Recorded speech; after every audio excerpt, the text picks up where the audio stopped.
Mr. A here, saying, how y'all doing? Yo! Are you ready to rumble? Or should I say tumble? Cause I don't stumble, I fumble like a cracker playing gumbo. Standing on the ground, flat feet firm, killing worms and germs, and I'm doing it on my terms. Intellect with a little bit of militant, working like a fire rat because I do it diligent. Welcome to the Pain of the Clean podcast. I really messed up that intro, but I'm okay with that. Tonight, we're going to do a very special edition of the Rumble. And as always, I have the beautiful Donna with me and a very good close friend of mine from Baltimore, Maryland, and Max Claim Solutions, Mr. Brent Hooper. And we are so excited about that. How are you guys doing tonight? Good. Excelente. Awesome. So this is a brand spanking new podcast that we have been working on for a while. Brent and I have actually been on and off the phone for the past 5 years coming up with this idea. And so here we are, and you guys get to listen to it first. We are so excited about it. And basically the idea is we have come up with some topics that Brent and I are going to be discussing. And it's going to come to you in 3 separate rounds, okay? And you will hear kind of what we're talking about at the beginning of each round. And Donna, our good friend over there, who is also our producer, ring girl, and all-around baby cakes, as Brent likes to call her, we'll be introducing the rounds. So the idea, again, is we're doing 3 rounds. Brent and I will... We'll discuss each topic at length. The rounds are 15 minutes or so. And you will know that it's the end of the round by this sound right here. And as soon as we hear that sound, that means that the round is over and we move on to the next subject. So Quickly, I want to go over the rules real quick. Okay, Donna's going to go over the rules. These are the rules. Don't be a jerk. No hitting below the belt. That includes calling out specific adjusters, contractors, or carriers by name, or you will be disqualified. Disqualified. Okay. That's it. Those are the rules. Those are the rules. Okay, so yeah. That anything goes. Listen to me at all times. Obey my commands at all times.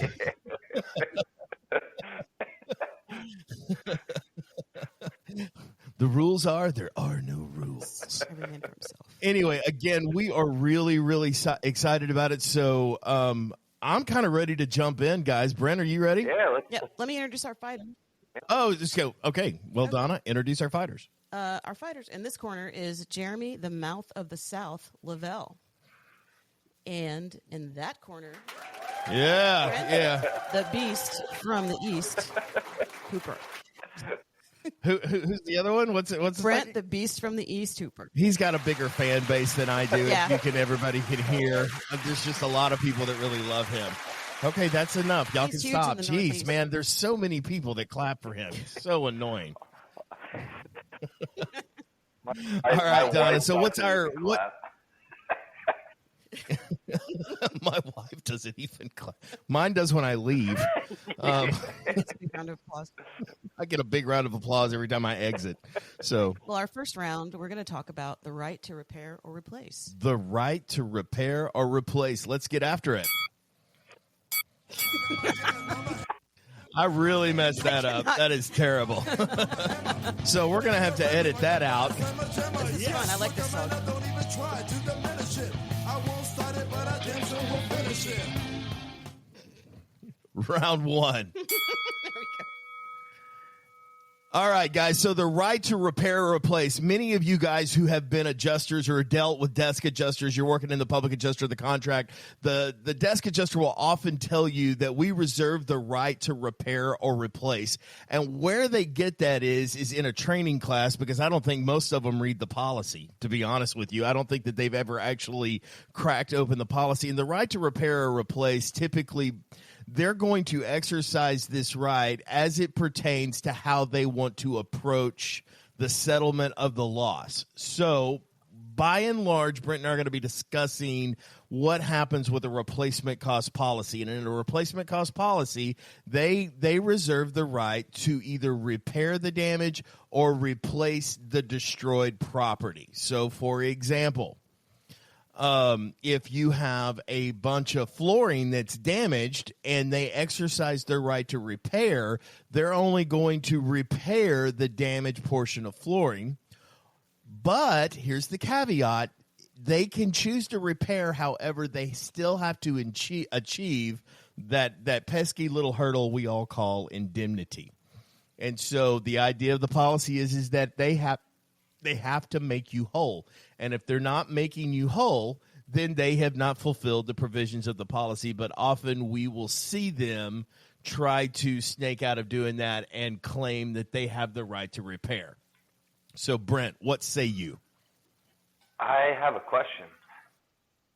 When is that typically invoked? A lot of times you'll see that in roofs.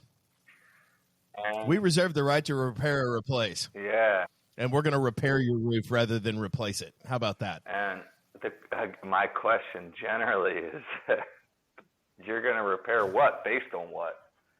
So the policy says, hey, we'll pay the lesser of the two, right? And that's what it says. Yes, it does. It'll pay the lesser of the two. And that's totally cool. But insofar as we're trying to achieve that I word that no one understands, based on what? So you elect to repair it. That's cool. You only and the more questions you ask, you'll start to uncover the fact that they don't really know why they're saying it, other than the fact that they were told to say it. And so we're going to repair your roof, and that's what we owe for, because we only owe for direct physical loss. That's usually like the next thing in line when they don't. And so what say me is, what triggers it? So what triggers you repairing my roof? Do you owe me for repairs, or do you owe me for indemnification? And that's where I would give you a bounce pass back. It's like, which one do you owe me for? Where's the line drawn? Well, again, the bigger question that I would have to ask here, Brent, is how granular do we get with the word repair, and how granular do we get to the word replace? Okay, so even within your repair option to patch a roof, are you not replacing shingles? Are you somehow taking a damaged shingle and repairing that shingle without having to remove it? And so what I see most commonly is Liberty, State Farm, Mutual, Allstate, Carrier. They all, every other one, but yeah. Not supposed to do that. Well, I mean, by and large, what you'll see across all carriers, it doesn't really matter. I'm not calling any specific one out. What I'm saying is that they've been pulled aside and basically goes, we're going to repair roofs, we're not going to replace roofs, and we're going to exercise our right to repair versus replace. And I just try to get them all tied up in is like, so that means you're going to repair damaged shingles? How are you going to repair a damaged shingle? Well, we're going to replace the okay, so you don't really know it all. What you're doing here. This is just some shit they told you to say to me, and now I want some explanations, and you haven't been authorized to do that whatsoever. And so it's incredibly frustrating. It's like, yes, you reserve the right to repair or replace so long as indemnity is achieved. And the policy says some really interesting things. This is where the phrase that we use all the time called like, kind, and quality kind of falls in, is that we will replace it with similar construction, like, kind, and quality materials. Well, and so that's what they get into. Go ahead. Can I interject there? See, we're using words and different words and expressions that whether it's you or me or the next public adjuster, contractor, homeowner, sales rep, whatever, we're using buzz phrases. So when we look at a estimate, and we'll just use roofing because that's such an easy barometer. We want to see a estimate that says, hey, we're replacing the roof, versus a estimate that says, 45 friggin' shingles, right? So on in one breath, we know that they're replacing the roof, and then on the other side, the 45 friggin' shingles, we're going, oh, that's a repair to the roof. A lot of this stuff is hinged on like semantical nonsense. And correct. I personally, because you make a great point. It's like, okay, whether you're replacing the roof in its entirety or replacing a shingle or repairing, you see where that there's like gridlock there. That's like a semantical sort of dissonance. It's annoying as shit. the adjusters use it as, hey, we're going to go ahead and repair it, and we're over here like, well, that doesn't make sense, and we're having this whole repair versus replace thing. In my mind, it's like, hey, if you're not replacing the entire system, my advice would be to try your best to speak their language, as dumb as that might sound. Speak their language. If you're replacing the entire system, you're replacing the entire system, whether that's a roofing system, a flooring system, an entire wall, painting the entire ceiling, versus the repair over here, which is, 45 shingles. In the latter, if they're doing some repair, you've got to have that conversation, and you got to start unpacking it from there. Well, why are we repairing 45 shingles? And that's sort of the conversation starter for me. I don't want to get lost in the sauce, is what I'm trying to say. When it comes to the what way I would that we say, use let me interject. Yeah, go ahead. Yeah. Well, and what I would say to this is what is your goal, Mr. Adjuster? Is your goal to actually indemnify me or my client, or is your goal to make me go away? Well, is your goal basically to write a check and get out of this situation for as little money as possible, or are you actually seeking to indemnify the client, which is the product that they purchased? So I totally tailed off there, because if I'm the adjuster, I'm responding with, well, we're going to repair this roof because it's repairable, and this you can go up there and make those repairs with a product of like, kind, and quality, and you should be fine. Like that's the shit that we hear. For better or worse. Okay, well, I didn't pay to be fine. Well, again, that goes back to the product that I bought. That's not the product that I bought. And if I'm answering your question through a quasi role play, it's like, well, Mr. Homeowner or Mr. Jeremy, public adjuster, hey, look, the homeowner, they bought a 3-tab shingle. We owe for direct physical loss. You can go buy that black, that charcoal black shingle, 3-tab Lowe's. They got a couple bundles. You can go do it, and you can throw them in there, and it's still going to shed water. That's like, kind, and quality. And that's where it gets lost. That's where it gets weird. So you're telling me that okay, then, Mr. Adjuster. So what you're telling me is that I can repair the shingles that have direct physical damage to them by replacing them with new shingles. Okay, so I'm going to replace these damaged shingles with wind creases or hail dents or whatever the case may be. I'm going to replace them with new shingles. So my question here is in the repair world, how do I do that without compromising the performance and the integrity of the existing undamaged shingles? Are we not worried about those at all? Well, so the thing is, again, and I'm sticking with this role play because this is the whole repair versus replace in the context of a roofing system. But if I'm sticking with the role play, the answer from your casual adjuster is, hey, look, we don't owe for that old shingle. We owe for what's damaged. And that's what you run into at the desk level. And in some instances, team lead or management level with the carriers, right? So this repair versus replace can of worms that we're talking about, it extends past sort of what the words mean and proceeds toward what the hell do you do about it? Because this is an interpretation that for me, sorry, Jeremy, but for me personally and my firm, with these, I'm not working on 3 claims a month, right? So we're seeing a fairly high volume of claims, different causes of loss. But as it relates to this roofing thing, which is very prominent, of course, it's like this is the shit that we're all running into. Whether you're a public adjuster, contractor, homeowner, it doesn't matter sort of where you're at in the I guess the hierarchy of the claims thing. It's that that's the roadblock. It's like, hey, well, we owe for this, and that's what we're paying you, and By the way, you can go throw a 3-tab shingle up there or an architectural or whatever and have a great day, and that's kind of how it goes, right? Well, I don't want to get too granular here. I don't want to get too. First of all, you're asking me to purchase shingles individually. Okay, you're asking me to essentially purchase and install individual shingles, and I am unaware of individual shingles being sold as it pertains to maintaining a consistent uniform appearance, which the policy doesn't say anything about. But when I talk about like, kind, and quality, this kind ain't like that kind, and it doesn't look the same, and it's not the same. And so like, kind, and quality are not synonymous terms.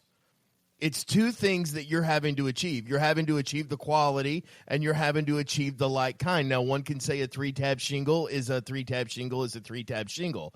Well, I think it's more than that, because that just simply speaks to the quality and the duration and lifespan of the shingle. It does not. So that's a quality issue. That's the kind of quality that you got. Whereas like kind would have to do with what I believe consistent uniform appearance comes in. You would have something whereas 2 3-tab shingles, one's an English shingle, one's a metric shingle. And so you're wondering what the like kind is on that, because then there's profile questions. There's all sorts of things that are going on. That's one. Number two, my question is why did I pay for a replacement cost value policy? What is the point of that? Can you please, Mr. Adjuster, explain to me what the point of a replacement cost policy is? What is the point of paying premium for that if you're just going to repair everything? Which brings us all the way back to the beginning of this repair versus replace in the context. We chose sort of through dialogue that we chose the context of roofing. Well, we as the carrier reserve the right to pay the lesser of the two that makes sense. And so let's get back to that. Because whether it's you and I talking about it or a room full of PAs or whatever, it's like we could go in circles, right? So what's the underscore to all of this? What is it? In the policy, it says something to the effect of, we reserve the right to pay the lesser of two things, to repair or replace. My answer is, it's up to us to prove that repairing isn't an option. Doesn't achieve indemnity. Yeah, that's my answer. Yeah, that's what because all of this really boils down to proof, right, Brent? All of it boils down to the proof that we can present. Do you know what I'm saying? And and that's the biggest issue that I think most of us on this side of the fence, whether it's the contractor, the roofing crew that actually does the actual physical labor, the producer of the show, you, me, the idea here is that what we're trying to do is achieve indemnity. Okay, and they appear to be okay with redefining what indemnity is. And indemnity is to be put in a pre-loss condition. The problem is I can't take I can't take all of your shingles, put brand new shingles on your roof and then age them 10 years, because that's what it would be, right? That's how we actually get them to a pre-loss condition, and we know that is not achievable. We know that's not achievable, so what the carriers have decided to do is we're not going to do that. There's no way for us to do this without involving betterment into the situation. So what we need to do is charge premium, enter in the replacement cost value addition of premium, because I'm paying for betterment. That's I have paid premium for this. And so while you want to exercise your option to repair or replace, as long as we have the same goal, because right now you don't have the same goal as I do. You have a goal of get this thing paid for as cheap as we can. You don't have an eye towards coverage, and you want to keep this as low as you possibly can. And that is something that I paid more money so that I didn't have to settle for that. And that is the biggest issue that I'm driving at here. And this boils down to the policy. This is what we paid for. I have brought you in as a fiduciary partner to put my needs ahead of your bottom line. And you seem to be more driven by your bottom line than my needs. And I'm going to continue to play the role of the schmuck. Well, He does it so well. well, Jeremy, while I appreciate all of that, we only owe for direct physical loss. But that's not true. You don't owe for direct physical loss. That's what makes it a qualifying event, and that would be my argument. That's what would make it a qualifying event. Baby Cakes, can you please give Jeremy the double ring? He won the round. That's the end of round one, and I'd like to talk about InkPay. Ink. Yep. Our good friends over there at Ink are incredible. They have done some really, really cool things. As far as InkPay goes, I basically say this about them. This is not their byline by any stretch of the imagination. Is they solve more headaches than ibuprofen. Now that being said, I would say They should adopt that as their byline. that's what I think. That's going to blow up. We cure more headaches than ibuprofen. Yes. Yeah, I believe it. But for better payments and faster restorations, call Ink. You can find them on the World Wide Web at inkpay.com, or you can reach out and call them at 833-GOT-INK, 468-4465. That's 833-GOT-INK. 468-4465, and if you use the promo code Remedy Claims Consulting 43, you will get 50% off the Ink verified sign up fee. So get on over to inkpay.com, and they will solve any headaches you have with your payments and making sure that you get paid. So inkpay.com. Yeah, that's where we go. Nice round of applause for those guys. Hey, can I give him a quick plug? Sure. Yeah, jump in there, man. InkPay's awesome. So it's going to be super quick and totally unsolicited, but there's nothing cooler, in my opinion, than a company owner that is so visceral about his approach to changing how stuff works and going after it like a rabid dog. They took a tumble, and he owned it in front of our whole industry, and they've made a ton of changes. I am a customer of theirs, and I just want to give them props because they're a young company doing awesome things, and I give a lot of credit to folks that are trying to change the game, and they make mistakes and they acknowledge it. I think it's really cool. And they're great. They really are. You know what I mean? Like I wanted to give them that compliment because I think that's awesome. They are absolute. And they do appreciate it. Yeah, they do. They do. I was actually at an event with them down in Miami, and those guys were absolutely awesome.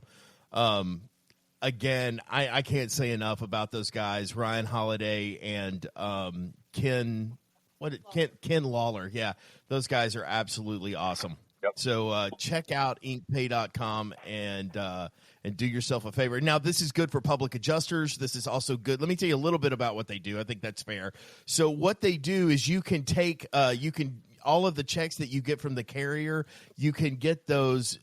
They will handle all of the processing. And one of the biggest things that they do is they deal with the mortgage company for you. So you don't have to jump through all the hoops that the mortgage company asks for, especially when you've got a monitored claim where the mortgage company releases it out in segments. Yeah. They are very good about getting some upfront cash to you, and they kind of bankroll that money. So, most of huge. And if you don't have a mortgage company on it, here's the fun thing: if there's no mortgage company on it, it's absolutely free. And every check under $40,000, I believe, can be deposited electronically. Mm-hmm. $40,000 above, you actually have to have a wet signature on. But other than that, it's that may be changing soon. I'm not positive, but I think that is changing soon. I don't know when, but I think it's cool. Cool. Again, yeah, check out inkpay.com, 833-GOT-INK, 468-4465. Awesome. So, round two. You guys ready? Yeah, I'm ready. You ready, Brent? Always. No? Okay. Let's discuss managed repair. The managed repair program. Okay, so for those of you who don't know what a managed repair... Yeah. Go ahead, yeah. Oh, yeah. Go ahead. Yeah, no, I love it. What the hell is managed repair? So what the hell managed repair is there's several of these programs that are out there. The most commonplace managed repair shows up is in the mitigation world. And there are several of these things where carriers will go out and sign up, see my air quotes, preferred contractors. And understand the reason they're preferred is not because their work is so awesome. The reason they're preferred is that they choose to do things per the guidelines of the carrier. And so the carrier sets forth what it is that they will pay for and what it is that they won't pay for. So, for example, if the carrier has guidelines that fans can sit in your house for 3 days and they're not going to pay for any more than, and it's a guideline. Remember, this is extra contractual items here. This is nothing about what the policy says. This is what the carrier wants. We want every structure dried out in 3 days because we're not paying for day 4, 5, or 6. We only pay for up to 3 days. Okay, well, the policy doesn't say that, but they can find contractors, mitigation contractors, to do this for them. Okay, we agree not to charge more than 3 days, and that's what they turn in, even if it takes 4 or 5 days. Okay, but we see this, while it's most common in mitigation, you will see it in exterior, roofing, siding. You'll see it in interior, all of the restoration work that needs to be done after a loss. They'll want to hire the contract, so they hire the contractor. And it's not unlike in medical insurance where they have managed care. And so you go to their doctor, and they say how much they're going to pay that doctor, and that doctor, as the provider, agrees to only charge X amount of dollars. And this is kind of the thing, is that they work with the insurance estimate. Managed repair, I personally don't like it. I don't think it's good for the insured. But, Brent, what do you think about it? Well, I think that in theory, it's a beautiful thing. And so the way I look at it is, if I'm a homeowner and, something happens to my house and I call my insurance company and it's a covered loss, I don't know what the fuck I'm doing. I really don't. What's the metric on claims per household, like in their lifetime? What do they file? 1, 2, something like that? Like, it's one every 10 years, and in Texas it's one every 7 years, believe it or not. That's the law of large numbers. Yeah. And Texas is in the belt, and I'm talking about. Okay, fair enough. So my statistics are jacked, but in my experience talking to homeowners, most of them have been paying for homeowners insurance for 20, 30 years, and it's their first claim. Period. And I do believe that there's a statistic out there that, every however many years, but clearly you know more than me. So anyway, how do I feel about these managed repairs? In theory, I think they're brilliant. If I'm a homeowner and I have no idea what's going on, and I call my carrier and they're like, hey, we got this, call X company, call Y company, or X and Y company are coming out. X company does this, Y company does that, Z company does this other thing. I'm going, well, shit, it's like a one-stop shop. And in theory, it sounds great. Unfortunately, in my experience, it doesn't work that way. It doesn't. Theory and practice are two different things. And so that's at least my gut check response to that. And it's riddled with complications. Shoddy work, terrible responsiveness. You run into liability issues. You call insurance company sends out preferred vendor comes out and damages your property. What's next? Now you end up, as the homeowner, in this issue where it's like, what came first, the chicken or the egg? And as a public adjuster, I am currently working on a couple claims where the stuff is going on. Preferred vendors were sent out. Preferred vendors performed X job. They did a terrible job, and it's like now we're in this snafu, this rat in a wheel type of feeling where it's like, what the fuck do we do? And yeah, so a little long-winded there, but that's my feelings. That's what that question evokes for me. It's like, in theory it's great. In practice, it doesn't work that way. It really doesn't, and that's the problem. Is in the practicality of what actually goes on. Okay, so in theory, offering the homeowner or the insured a turnkey solution to deal with what is otherwise a giant pain in the ass. All they had to do was make the one phone call, and basically the carrier takes it from there. Now, I want to point out a couple of reasons why the carrier might want to do this. One, they get to control cost. Two, they get to control the amount of money that they send you by negotiating a more preferred rate from that provider. So that provider has the same exact challenges as any other provider, non-preferred, would have, because he's still paying $18 a foot for office space. He's still having to pay $5. Sorry, the provider thing, because I want to throw this in there, Jeremy. Much like yourself, I talk to mitigation contractors every day, resto guys, whatever, and these guys that refer me work or MCS work, and correct me if you've had a different experience. Their book of business could be 80-20, 80% program work, 20% outside work, or it could be 50-50, or it could be 80% outside work and 20% program work, right? The point is that any of these guys, whether they're MIT contractors, resto guy, it doesn't matter. They talk about how, like,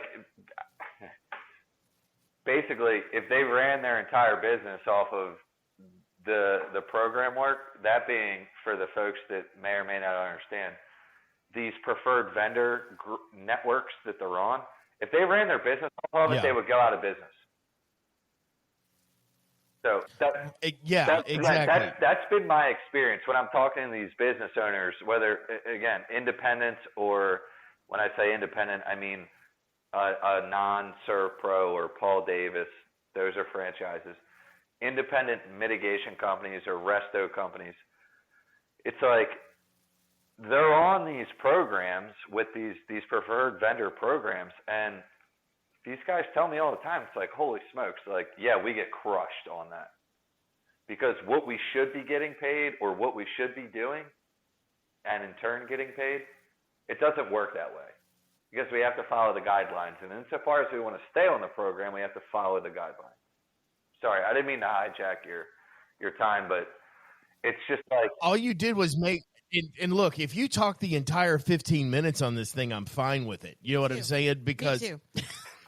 It's like the whole because you've got a couple of different things. Often what happens is that it's pitched to the homeowner in such a fashion that it's like, look, if you don't know any contractors, look, we've got this whole list of contractors. We're happy to send a contractor out there. You don't have to worry about paying them anything. In some cases, we may even waive your deductible. We won't even charge you your deductible. And all you have to do is just use our contractor, and they're going to fix your house, and that's the way that it's going to be. Now, however, while the carrier picks this person, they have no liability for the workmanship that is performed by this provider whatsoever. So when they come in and they mess up your flooring, you can't call up the carrier and go, hey, these guys you sent me, all smelled like weed and beer at 10 o'clock in the morning, and my floor is laid in really crooked. And in fact, we don't have wood floors. We have carpet, but I have wood floors in my house, and I'm not really bitching about that, but that is what happened. And the carrier's just going to go, that's really unfortunate. You'll have to call them. So they're all about calling them for you until there's a problem. But once there is a problem, then that's what they are, is your problem. They're no longer the carrier's problem. And that's the biggest issue. That's number one, because what you're sold and what you get are really two different things. So it really has this, number one, this bait and switch feel to it. It really does. And if you opt into the program, it's basically pitched to you, and then you get this, and then they come in and they kind of lowball their estimate. They lowball their estimate. What's your sold? Sorry, Jeremy, I'm talking over you. I shouldn't do that, but I'm going. It's okay. No, I love it. I love me not talking. What's your sold? Not as much as Don. Versus what you get versus what the fuck are you owed? Right? Yeah. And according to the policy, you're owed the lesser of two things.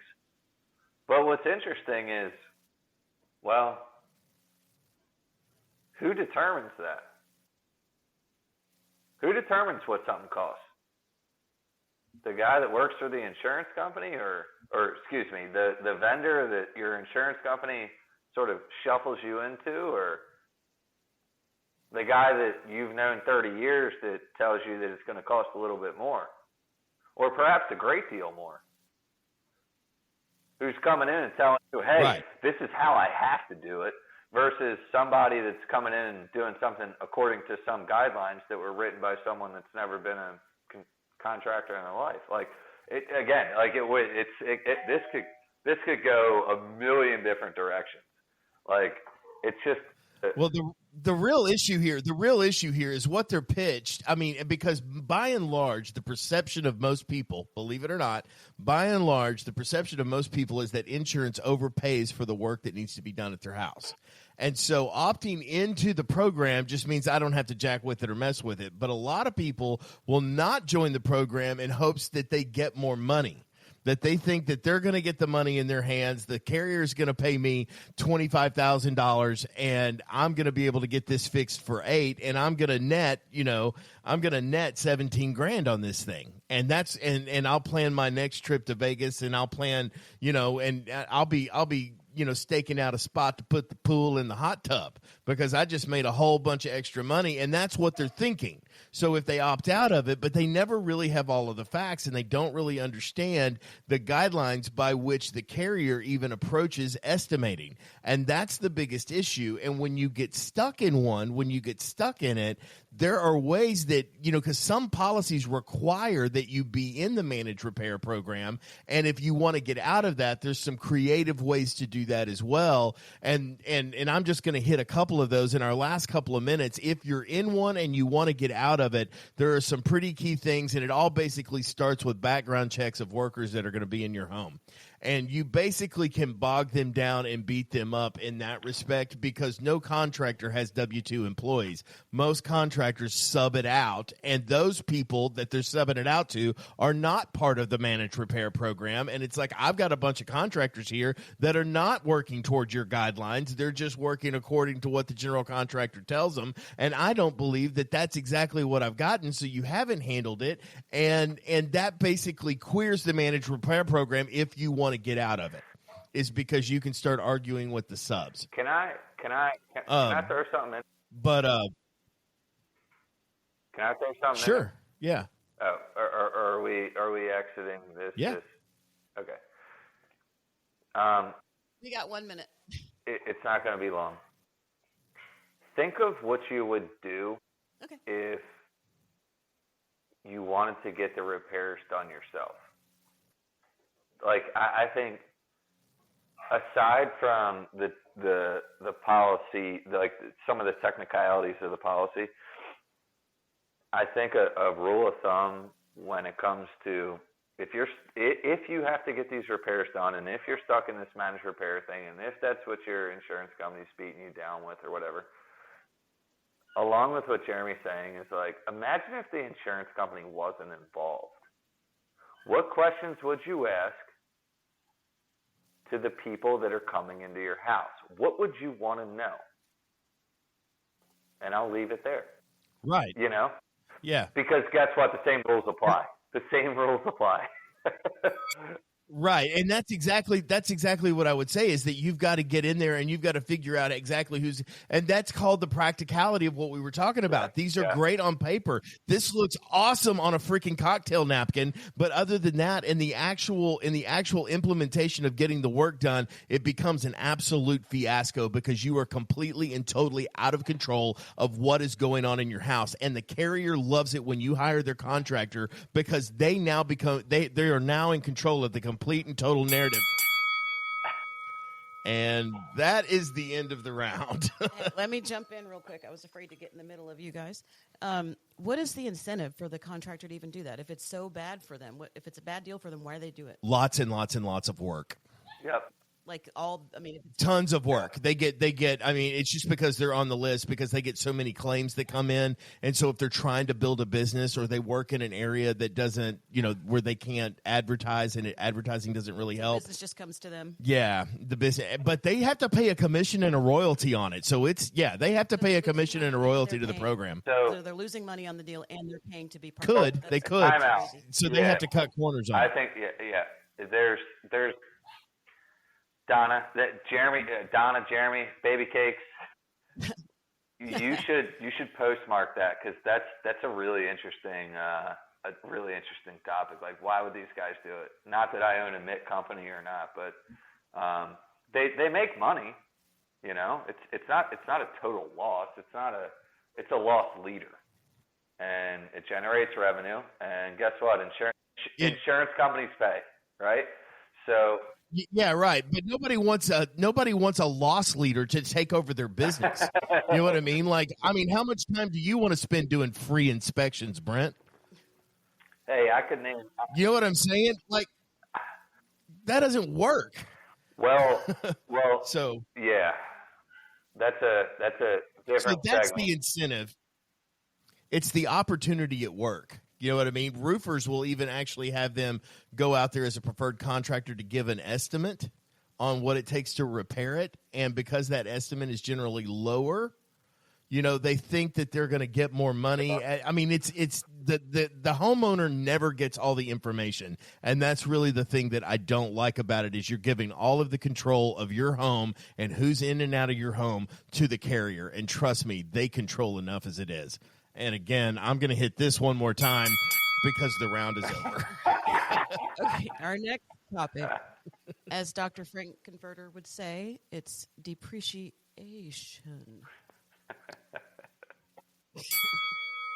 Depreciation is, I'm taking this one. You can't have it. You talked a lot last time, so I'm going to steal this round.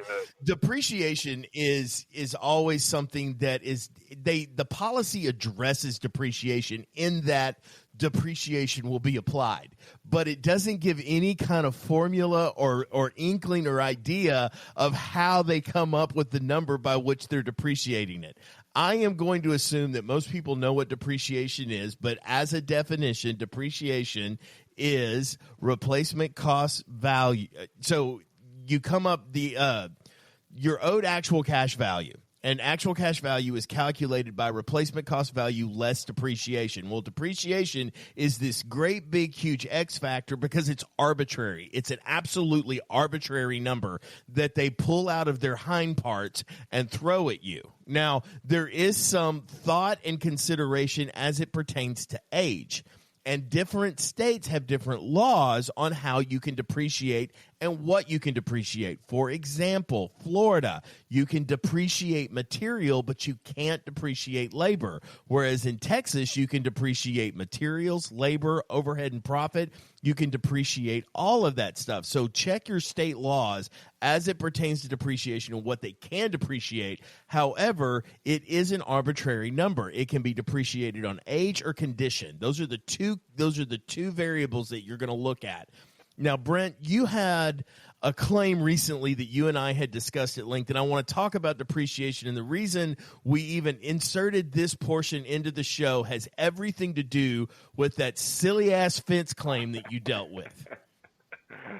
where they were one, and I've got a depreciation thing that I want to point out, want to bring in. And remember this, guys, is that depreciation should only be applied when a replacement cost value is in the works. So if they're not replacing something, then there should be no depreciation. But carriers love to depreciate everything, even when they're not replacing anything. So that shingle repair that we were talking about in round one, where they're going to replace 47 shingles, they're going to depreciate that shit.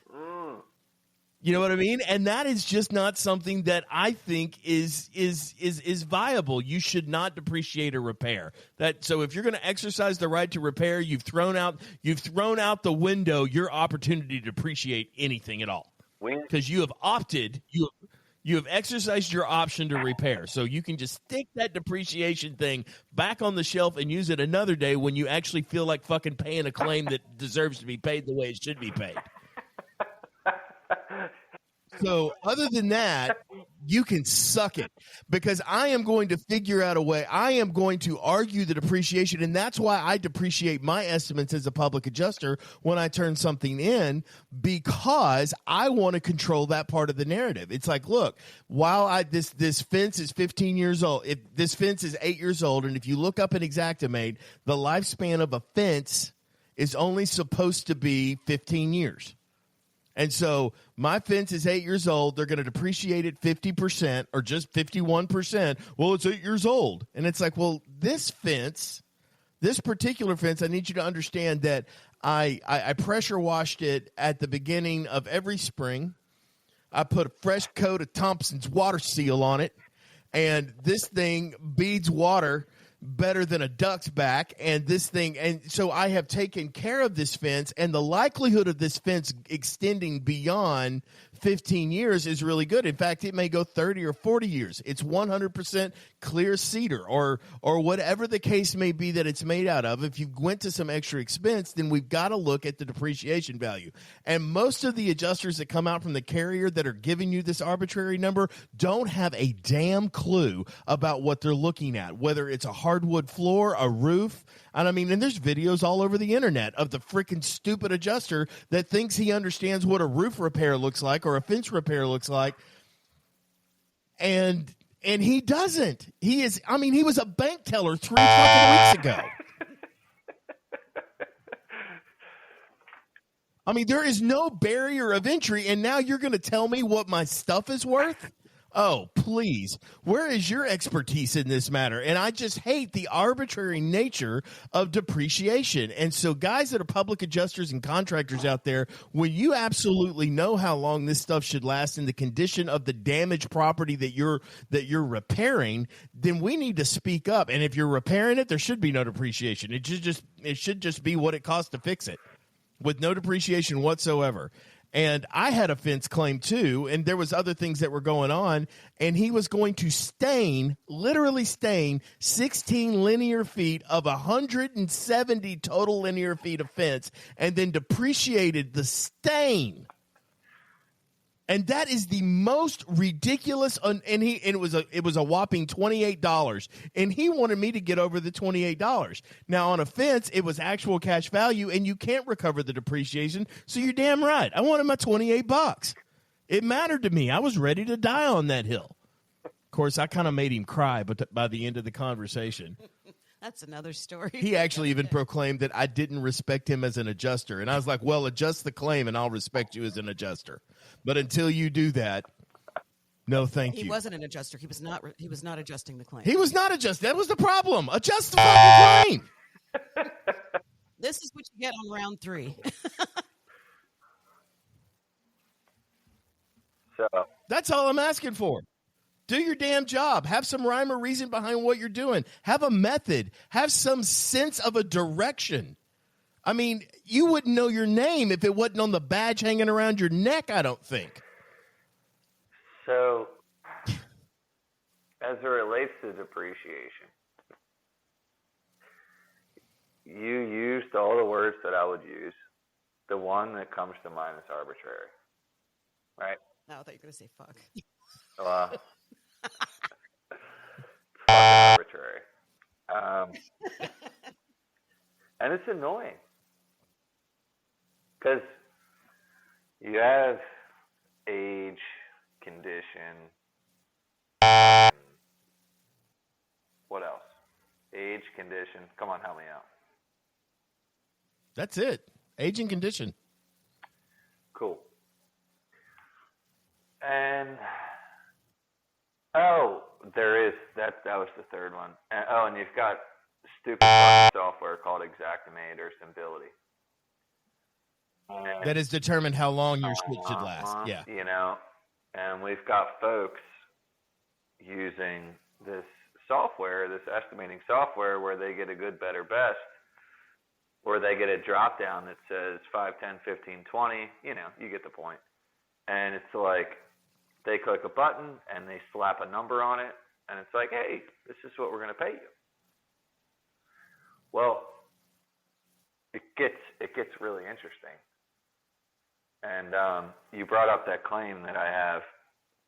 It's forgive me, it's more than 50 but less than $60,000 fence, which by no means is like, you know, the end of the world. But when they come out on the first inspection and they give the homeowner $9,000 to repair the fence, and then the homeowner hires me and I tell them that to keep it short, I tell them that the fence needs to be replaced for 1 through 50 reasons, and then they say, hey, you know what, Brent? You're such a good public adjuster that we agree with you. We initially gave the homeowner $9,000 ACV, and that's what's owed on the fence. We're going to replace it, and we're going to give the homeowner $10,000 now. Yeah. It's a fucking $50,000 fence. But, Brent, you're such a good public adjuster that we agree the fence needs to be replaced, and we're going to depreciate it as much as Xactimate will allow us to do so. So, anyway, this depreciation conversation's really poignant in the sense that when I asked the adjuster, why are you depreciating by 75%? She said, well, it's wood. That was her answer. It's just normal.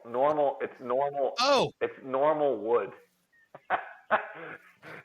And the life expectancy. That was stuff that grows on trees. That was the fourth condition. Life expectancy. You know, according to Xactimate, it's 15 years. Like, oh, okay. Never mind the fact that I don't want to absorb this segment with bullshit, but you know, that was their answer. Well, it's wood. It's just normal wood. And Xactimate says that the life expectancy is 15 years old, that it's 15 years, and the fence is X amount of years old, and so that's how we came up with the calculation. Never mind the fact that her calculation's wrong. Right. The fence is 7 years old. They depreciated by 75%. How many times has Xactimate been out to this house? Yeah. The fence is 7 years old, and they depreciated by 75%. And then the other thing was, by the third or fourth inspection, I can't remember, I met the adjuster out there, and the homeowner had taken a section, quite a large portion of the fence down. And, I mean, literally, if we pressure wash the fence, we could go put it on the shelf at Lowe's and sell it at retail. I'm not even kidding.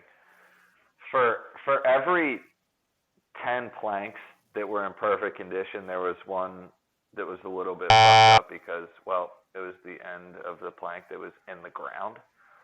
And I have photos to prove it of like 400, between 400 and 500 planks. And it's just like, okay, so 10% of them are jacked up and you're depreciating the fence by 75%. So there's so many issues with it, but getting back to the basics, it is arbitrary. And one of the themes of all of our podcasts tonight and going forward are going to be objective source material or third-party source material. What makes sense and what doesn't. Yeah, I mean, and that's always my question to a desk adjuster, whether it's about a fence or about a roof. It's like, here is all of my proof. Where is yours? Right. And their best argument is well, that's work product. Can I see the photos that your adjuster took? Oh no, that's work product. And I'm not going to get into the whole work product discussion. That's a completely different Yes, podcast, and we could probably go 3 rounds on work product alone. And so I'm not going to get into that. And other than I'm going to say is that work product can only be claimed after when it's produced after litigation begins, and that's the only time work product can really be claimed. Otherwise, they need to produce any sort of documentation by which they've made a coverage decision or extended coverage or how much coverage needed to be extended. And that's by and large what I'm saying. So this depreciation thing, especially when you're dealing with ACV only, when you're dealing with an ACV only line item, whether it's a fence or if you're like lots of roofs out there are ACV. So this depreciation thing is going to be a much bigger topic in years to come as we begin to see them change policies as it pertains to roofing, especially in this hail belt that we live in here in Texas. And of course you get a lot of it up in Iowa. Colorado gets a lot of this. And so you're going to see these policies change where it's more favorable to the carrier, but the carrier's already got so much leverage and so much advantage. It's the only situation where somebody owes you money and they tell you how much they owe you. So, and that's not anything that we're going to fix here on the Rumble, and that's not anything that I'm going to fix as a public adjuster ever, but it is something that to be addressed. And the number one way to control the narrative on depreciation is get your estimate turned in before they produce one and depreciate that bad boy and start arguing and negotiating that from the very front, whether you're talking about scope or anything else like that. Because I know as an independent adjuster, when I depreciated things, I did it globally within Xactimate, and I just slapped a number on it, and I had no real rhyme or reason behind it, other than I looked at the age and I kind of made a determination on how much lifespan I thought it had left in there. So it was considered. I mean, I had a thoughtful depreciation applied to it, but that was it. It's what it looked like to me, and what it looks like to me is different than what it looks like to Brent or looks like to Donna. So we got 2 more minutes left. Brent, I want to hear what you have to say.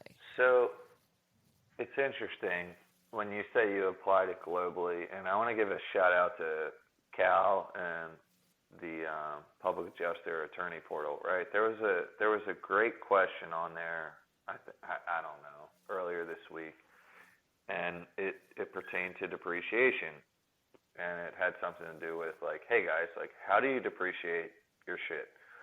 And there's a litany of different answers and all that other good stuff. And so to tie that into your comment, Jeremy, you said you would depreciate your stuff globally. Well, I mean, if you're talking about, we'll just say a tree claim, damages the roof, the exterior envelope, and it's raining on the day of the storm when the tree blew down. How do you depreciate that globally when you've got all this different stuff going on in the exterior, and we have interior damage, and we'll just say the house was built 20 years ago? Like, how does that work? And it's a loaded question, but not so much to like try to trip you up or challenge you, but it's like, where's the fucking line? You know what I mean? Like, well, and that's it. I mean, because the line is not clearly defined. It is really and truly a matter of opinion. It boils down to a matter of opinion, and it all boils. And so when it's a matter of opinion, then it is up for much discussion. Now, you're going to see carriers dig their heels in, and there's nothing I can do to basically, stop them from doing what they do. And I mean, and ultimately, no matter what argument you may learn here or anything that Brent says or anything that I say or Donna says, anybody says, there's no magic bullets here. And at the end of the day, the decision is the carrier's. So settle in, but they do have parameters, and the idea behind all of what we're talking about here is hold the carrier to their responsibilities. That's what I would say. Interesting. Carrier responsibilities. That's another podcast. That's another podcast. That's another podcast. And we will get into carrier responsibilities on the next edition of the Rumble, I guess. So, that is gonna do it for us this week on the Rumble. We're gonna be back ever so often. Brent's gonna be he's gonna be my my regular ride or die, my wingman, and we are gonna be discussing topics. So what we would like is to hear from you guys. If you could, you can email us at thepainoftheclaim@gmail.com. We also have a Facebook page called Pain of the Claim. You can look us up on there. I'm at Claims Coach on Instagram, at Claims Coach on TikTok. So guys, anytime you want to do a shout out there, you can hit me up there. Brent, or I guess you're on Facebook too. I'm on Facebook. What's that? You can leave something in the comments on the YouTube page as well. Yes, you can also leave something in the comments on the YouTube page. Brent, what was that? I'm on Facebook. No, Yeah, Brent's on Facebook. There's no TikTok for me. Barely. Once again, we want to thank everybody so much for taking the time to listen to us and spend some time with us today. Thank you so much. And we will see you on the next one, guys. This has been the Rumble, and we will talk to you soon. Saying, how y'all doing? Are you ready to rumble? Or should I say tumble? 'Cause I don't stumble, I fumble like a cracker flying combo. Standing on the ground, flat feet firm, killing worms and germs, and I'm doing it on my terms.